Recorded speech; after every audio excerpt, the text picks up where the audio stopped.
வணக்கம் நண்பர்களே, நம்ம இந்த வீடியோல எதை பத்தி பார்க்க போறோம்னா இந்திய தேர்தல் ஆணையத்தை பத்தி தான் பார்க்க போறோம். இப்போ எலெக்ஷன் மிகப்பெரிய அளவில் போய்கொண்டிருக்கு.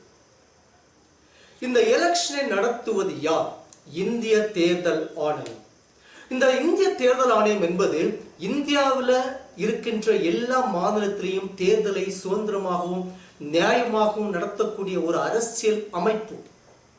இது ஒரு தன்னாட்சி பெற்ற அமைப்பு என்று சொல்லலாம். ஆனால் இந்தியாவில் இருக்கின்ற மிக சூடு சொரணை அற்ற ஒரு அமைப்பு இந்த இந்திய தேர்தல் ஆணையம். ஏன்னு சொன்னால், இந்த அரசியல்வாதிகளை கட்டுப்படுத்துவது யார், இந்த அரசியல்வாதிகளை கண்காணிப்பது யார் என்ற கேள்விக்கு மக்களிடத்திலேயே வாக்காளரிடத்திலே பதில் இல்லை. இந்த இந்திய தேர்தல் ஆணையம் என்பது எலெக்ஷனை மட்டும் நடத்திட்டு அப்படியே டெல்லியில போய் உட்கார்ந்து இருக்கு. இந்த அரசியல்வாதிகள் செய்யக்கூடிய ஊழல்களை கண்காணிப்பது இந்த தேர்தல் ஆணையம் தவறிவிட்டது என்று சொல்லலாம். ஆனால் இந்த இந்திய தேர்தல் ஆணையம் எதை மட்டும் நடத்துகிறது? தேர்தலை நடத்துகிறது, வாக்காளர் பட்டியலை தயாரிக்கிறது, தேர்தல் அட்டவணையை அறிவிக்கிறது, அரசியல் கட்சிகளை பதிவு செய்கிறது, தேர்தல் நடத்தை விதிமுறைகளை அமல்படுத்துகிறது, சுதந்திரமாக மற்றும் நியாயமான தேர்தல்களை நடத்துகிறது என்றால் இல்லை. வாக்கு எண்ணிக்கை மற்றும் முடிவுகளை அறிவித்துக் கொண்டிருக்கின்றது. இறுதியாக எல்லா அரசியல் கட்சிகளும் தாம் செய்த தேர்தல் செலவினங்களை இந்த இந்திய தேர்தல் ஆணையத்துக்கு அனுப்ப வேண்டும்.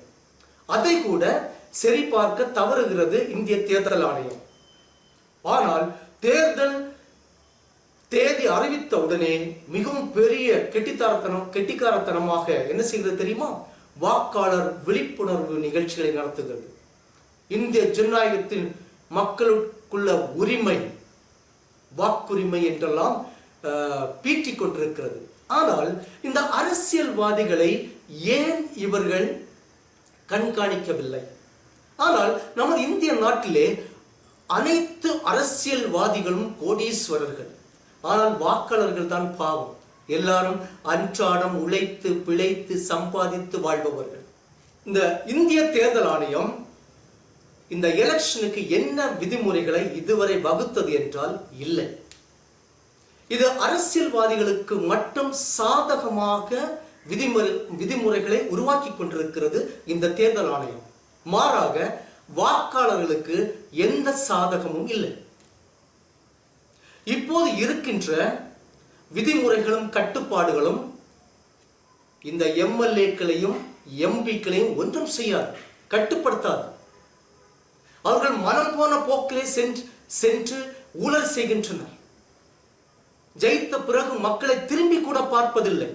காரணம், இந்த இந்திய தேர்தல் ஆணையம் சரியாக விதிமுறைகளை வகுத்திருந்தால் இந்த எம்எல்ஏக்களும் எம்பிக்களும் தடமாறி இருக்க வாய்ப்பே இல்லை என்பதை அழுத்தம் திருத்தமாக சொல்ல முடியும்.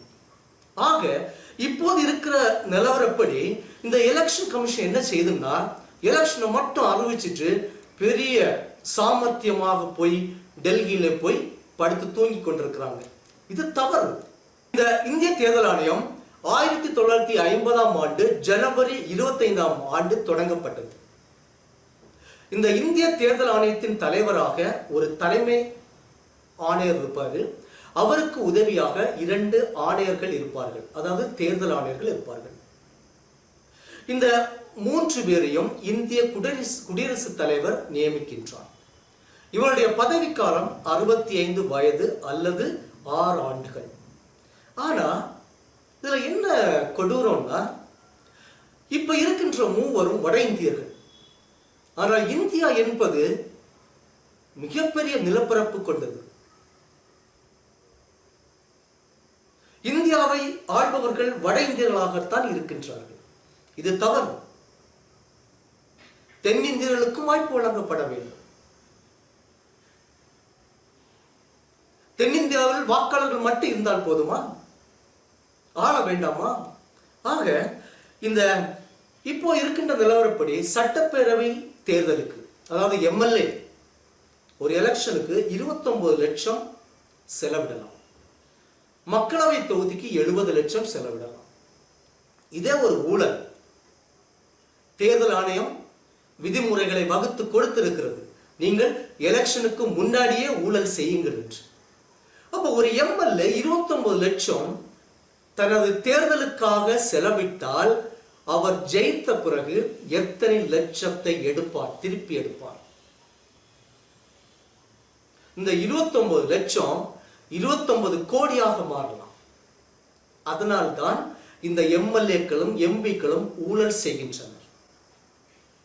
வேட்பாளர்கள் செலவு செய்யலாம் என்று இந்திய தேர்தல் ஆணையம் நிர்ணயம் செய்திருக்கிறது. அதுதான் ஊழலுக்கு முதல் படி என்று சொல்லலாம். ஆக இந்த இந்திய தேர்தல் ஆணையம் வகுத்திருக்கின்ற விதிமுறைகள் முற்றிலும் இந்திய ஜனநாயகத்துக்கு எதிரானது, வேட்பாளர்களுக்கு எதிரானது, ஒரு ஒழுக்கத்தையும் தராது, ஒரு நல்ல ஒரு பண்பையும் தராத ஒரு விதிமுறைகளை வைத்துக் கொண்டு இந்த தேர்தல் ஆணையம் எப்படி நடத்துகிறது தேர்தலை?